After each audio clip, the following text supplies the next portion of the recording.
Welcome to the Learning Pines YouTube. We hope this video helps. You'll begin by updating and opening the settings on your Roku. This ensures Bluetooth support is available.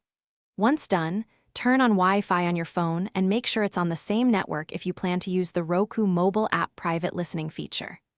Next, navigate to Settings, pick Remotes and Devices, then Bluetooth devices to start discovery mode so your phone or headset can find the Roku.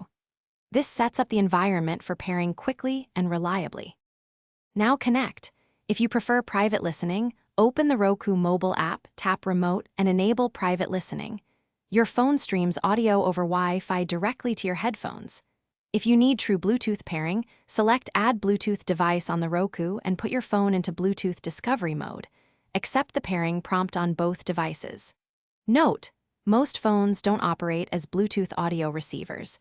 If pairing fails, pair a Bluetooth headset or speaker to the Roku. Finish by confirming the Roku lists your phone or headset under Bluetooth devices and that audio is routed correctly.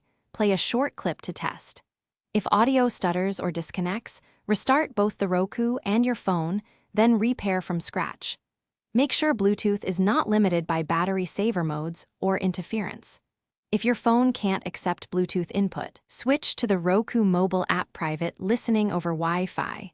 This is the reliable fallback that preserves audio quality and low latency.